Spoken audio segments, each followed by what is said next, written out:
Most welcome my student. How are you? Are you fine? स्वस्थ हैं, मस्त हैं।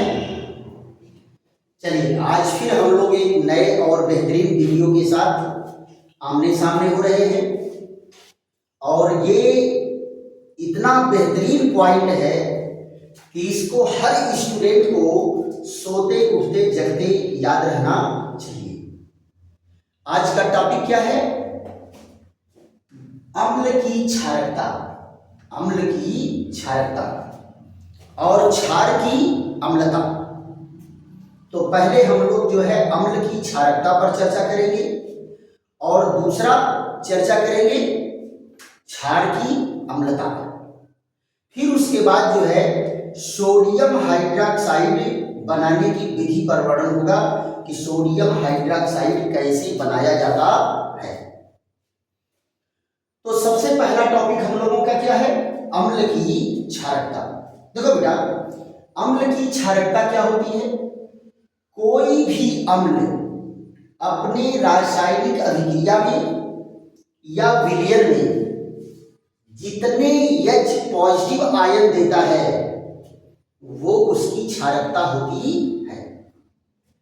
कोई भी अम्ल अभिक्रिया में या अपने जलीय विलयन में जितने H पॉजिटिव आयन लूज करता है, जितने H पॉजिटिव आयन निकालता है, देता है, वो उस अम्ल की क्या होती है?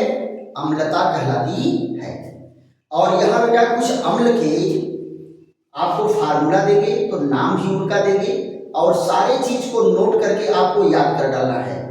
अगर आप ये सोचेंगे कि हम इसको भी नहीं याद करेंगे तो आप ये मान चलो कि कठिन हो जाएगी केमिस्ट्री आपके लिए। कुछ चीजें तो बेटा याद करनी पड़ती है। किसी भी विषय को ले लो, जो उसकी शब्दावली है वो तो आपको याद करना पड़ता है और भी याद करने के लिए बहुत टेंशन लेकर के नहीं, 2-2 पॉइंट 4-4 पॉइंट जो है रोज आप उसको अपने ब्रेन में फीड करते रहेंगे। तो यहां देखो क्या कहा गया है? कोई अम्ल, डिफिनीशन इसका क्या होगा? कोई अम्ल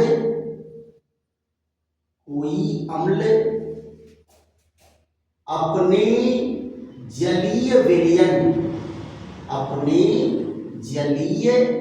विलयन या रासायनिक अभिक्रिया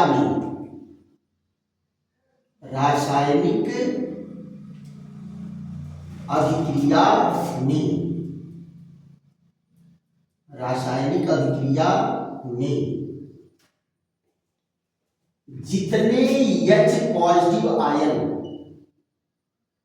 जितने H पॉजिटिव आयन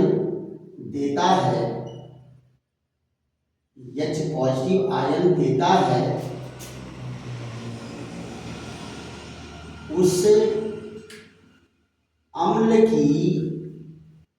उस अम्ल की क्षारकता कहलाता है। देखो बेटा क्या कहा? कोई अम्ल अपने जलीय विलयन में या रासायनिक अभिक्रिया में जितने H पॉजिटिव आयन देता है उस अम्ल की क्षारकता कहलाता है। इनका एग्जांपल लेकर के देखते हैं। यहां देखो एग्जांपल में क्या होगा? ये है HCl, क्या करता है? अपने एक्वस सॉल्यूशन में जलीय विलयन में एक H पॉजिटिव देता है, एक H पॉजिटिव। तो इसकी क्षारकता क्या होगी बेटा?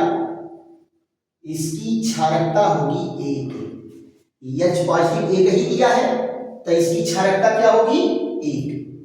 यहां देखिए HNO3, ये क्या है? जलीय विलयन में एक H पॉजिटिव दिया और NO3, तो इसकी भी क्षारकता क्या होगी?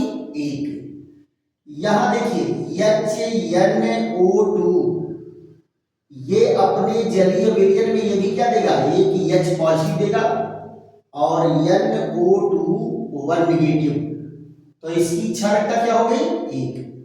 यहां देखिए CH3 COOH, ये क्या देगा, एक H पॉजिटिव देगा और यहां CH3 COO निगेटिव। ये देखो बेटा, इसमें देखने के लिए तो 4 हाइड्रोजन है, लेकिन निकल रहा है कौन, केवल 1। तो यहां क्षारकता क्या होगी, 1 होगी। इसी तरह से आप यहां देख लो H2SO4 है, तो ये क्या करता है, 2 H पॉजिटिव देगा और क्या बनाएगा, SO4 2 निगेटिव। तो यहां इसकी क्षारकता कितनी हो गई, 2। यहां देखो ये है H2CO3, तो ये क्या हो गया, ये भी 2 H पॉजिटिव दिया, तो यहां क्या है CO3 2 निगेटिव। क्षारकता कितनी हो गई, 2। यहां देखिए H2C2O4, ये क्या हो जाएगी, 2 H पॉजिटिव दिया और C2O4 2 निगेटिव। ये देखिए यहां क्या है H3 और PO4, तो इसकी क्षारकता क्या है, 3 H पॉजिटिव देगा, यहां PO4 3 निगेटिव, तो इसकी क्षारकता क्या हो गई, 3।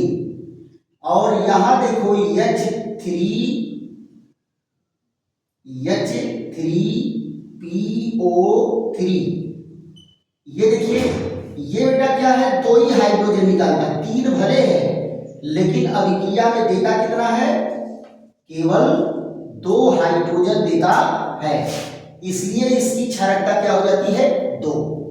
तो क्या आप समझ गए कि कोई भी अम्ल अपने जलीय विलयन में या रासायनिक अभिक्रिया में जितने H पॉजिटिव आयन लूज करता है वही उसकी क्षारकता कहलाती है। क्लियर? जरा इनके नाम देख लीजिए, तो इसका नाम क्या है, हाइड्रोक्लोरिक एसिड, हाइड्रोक्लोरिक एसिड। इसका नाम क्या है बेटा, इसका नाम है नाइट्रिक एसिड। एकदम नाम सब लिख करके याद कर डालना है। यहां देखो इसका क्या नाम है, नाइट्रस एसिड, नाइट्रस एसिड। इसका क्या नाम है, एसिटिक एसिड, सिरके का अम्ल है ये, एसिटिक एसिड। और ये कौन है, सल्फ्यूरिक एसिड, सल्फ्यूरिक एसिड। और ये कौन है, कार्बोनिक एसिड, कार्बोनिक एसिड।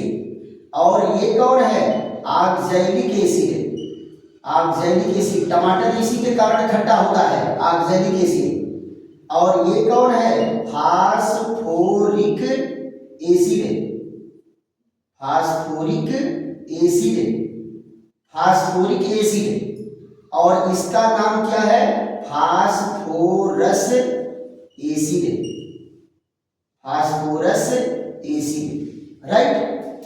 तो ये क्या है, अम्लों के नाम हैं, ये अम्लों के सूत्र हैं, इनके आयनन से बनने वाला H पॉजिटिव, और ये इसकी क्या है, क्षारकता है।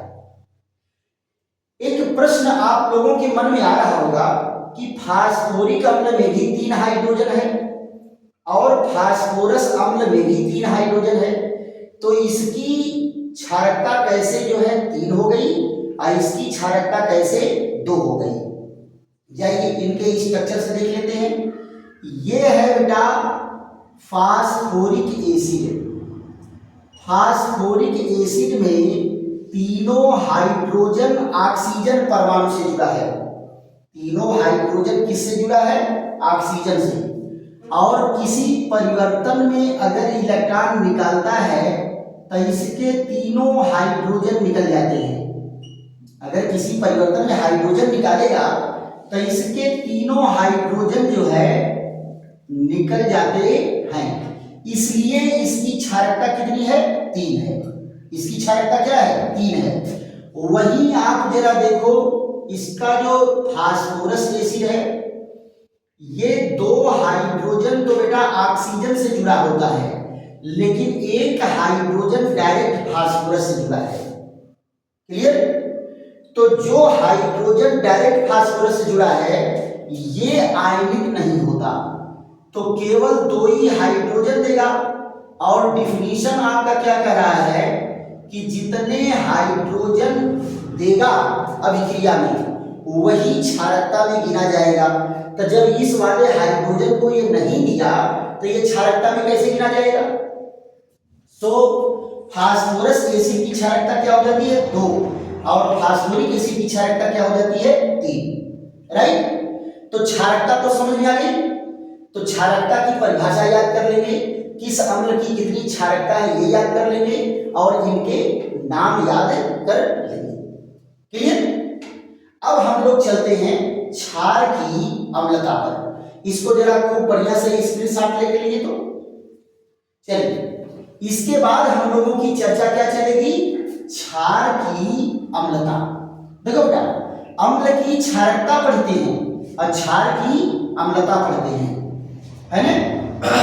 चलिए, अब इनका भी डिफिनीशन ऐसे ही होगा, इनकी भी डिफिनीशन ऐसे ही दिया जाएगा परिभाषा कि कोई क्षार अपने जलीय विलयन में या रासायनिक अभिक्रिया में जितने OH नेगेटिव आयन देता है वह उसकी क्या कहलाएगी? अम्लता कहलाएगी। तो दूसरा टॉपिक हम लोगों का क्या है? क्षार की अम्लता। क्षार की अम्लता, क्षार की अम्लता। यहां क्या होगा? Acidity, acidity, acidity of bases, acidity of bases, है ना? क्षार की अम्लता, क्षार की अम्लता। ये देखिए क्षार की अम्लता। अब ये क्या होता है? अब क्षार के आधार पर परिभाषा देंगे। कोई क्षार, कोई क्षार अपने जलीय विलयन में, अपने जलीय विलयन में, जलीय विलयन में या रासायनिक अभिक्रिया में, रासायनिक अभिक्रिया में,